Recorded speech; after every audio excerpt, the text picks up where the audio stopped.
cure suas mágoas e seja feliz. Fernando, prazer recebê-lo, bom dia. Prazer conhecer você, viu, Estevão, e todo o seu público.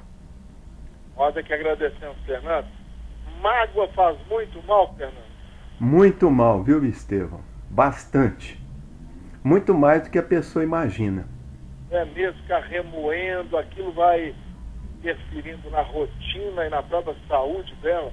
Exatamente, o Estevão. Porque a mágoa é uma palavra que a gente usa para poder disfarçar a palavra real, que é o ódio. Tá certo? Porque, viu, Estevão, na realidade, se a gente for ver o ódio, ele vem do amor que foi decepcionado. Com certeza. Tá certo? Então aquele amor machucado. Pra ódio, às vezes é um pulinho, né? Não, isso é. E é natural e é humano, viu, Estevão? Porque o problema do ser humano é achar que o ódio é uma coisa pecaminosa, sendo que é uma coisa natural no ser humano. O problema é quando a pessoa fica viciada nesse sentimento. Exatamente, viu, Estevão? Aí que é o problema do ser humano. É a pessoa não saber perdoar. Ela não entender como é o perdão. Porque muita gente, viu, Estevão? Elas acham que o perdão é o seguinte: o perdão é uma concessão da emoção, do sentimento que ela está dando para a pessoa que o ofendeu. Mas na realidade o perdão é uma coisa que a pessoa, é uma cura para a própria pessoa. Não carregar aquele sentimento que é como se fosse um lixo, tá certo? Que a pessoa carrega às vezes por anos a fio. É interessante essa sua colocação, porque na maior parte das vezes o ato de perdoar é difícil porque a pessoa se sente rebaixada, sente que está perdendo a guerra, a batalha que ela mesma criou. Exato. Na verdade, quando a gente perdoa, isso vai fazer bem para o nosso próprio corpo, para o nosso próprio organismo, para a nossa própria vida. Né? Corretíssimo, Estevão. Você tem toda a razão. Porque o perdão, as pessoas têm que parar de achar que o perdão você está concedendo para outra pessoa que te ofendeu. O perdão é uma ferramenta que você usa para manter a sua saúde.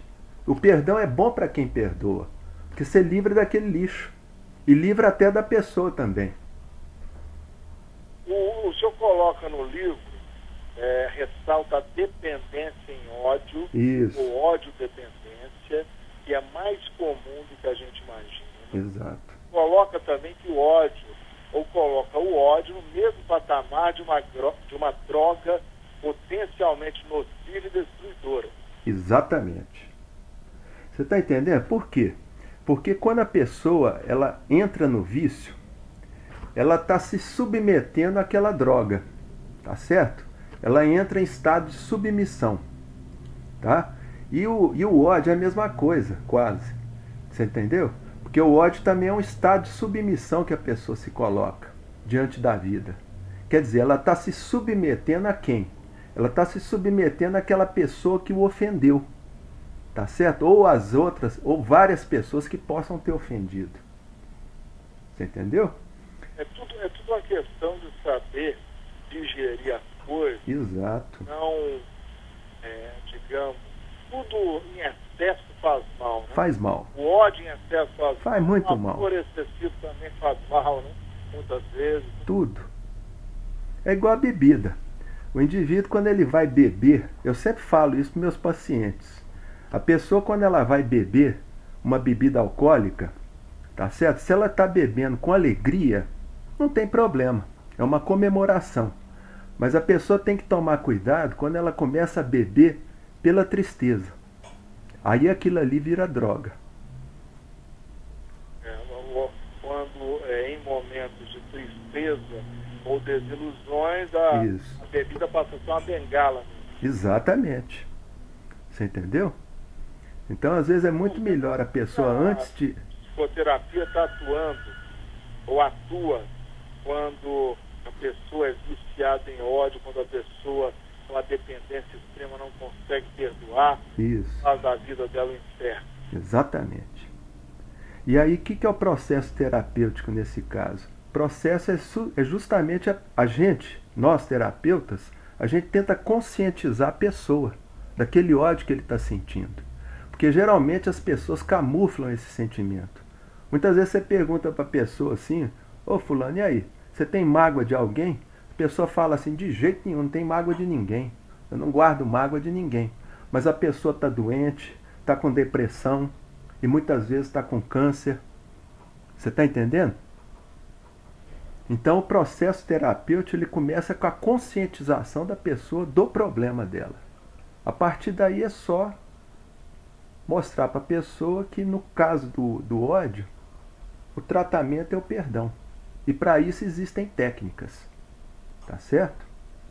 O pressuposto básico, e talvez seja o mais difícil, é reconhecer que aquilo está te fazendo mal. Exato.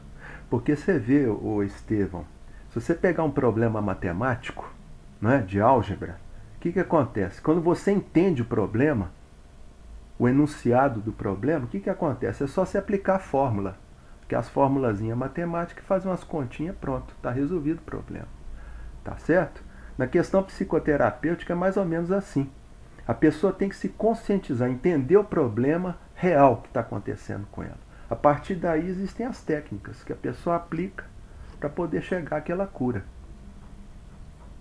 Fernando, para a gente finalizar, estado de depressão, correto, efetivamente está relacionado também a esse estado, sim, isso no ódio, essa dificuldade que as pessoas têm muitas vezes de perdoar, ficar guardando, engolindo sapo demais, isso, aquela mágoa.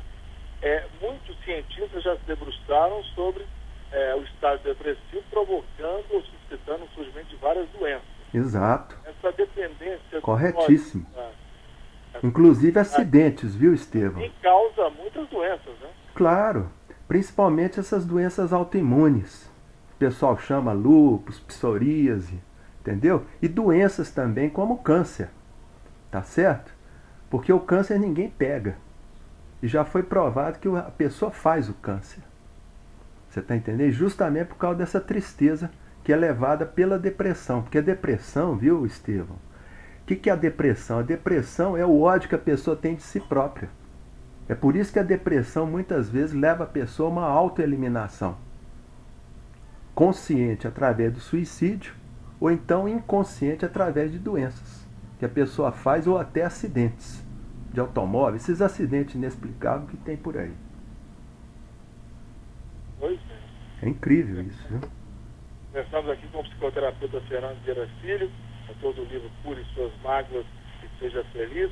Sou nosso candidato, portanto, desse bloco CBN Saúde. É muito comum, né? O mau humor. Isso. Se você está mal-humorado, você pode notar que você contamina o ambiente. Exato, você tem toda a razão. Seus colegas de trabalho começam a se afastar de você. O mau humor extremo faz um danado, você diz aqui na garganta. É verdade. Imagine isso eu estou falando de uma coisa temporária. Imagina isso cultivado. Opa, aí é triste. Não pode fazer bem, né, Alfer? Ô Estevam, você quer um exemplo de uma pessoa ódio-dependente que quase levou o mundo à destruição? Adolf Hitler. Pois é. Tá entendendo? Um grande ícone, né? Isso mesmo. Ícone do mal. Exato. Obrigado pela participação. Eu que agradeço, viu, Estevão? E parabéns aí pelo seu trabalho aí na CBN. Eu que agradeço. Muito obrigado. Ainda no CBN Saúde de hoje, o Conselho Federal de Medicina apresentou um estudo que confirma a desigualdade na distribuição dos médicos no país. Para o CFN, não faltam profissionais, mas uma política pública eficiente do governo. Priscila Teixeira. Dados da pesquisa Demografia Médica no Brasil, divulgado nesta segunda-feira pelo Conselho Federal de Medicina,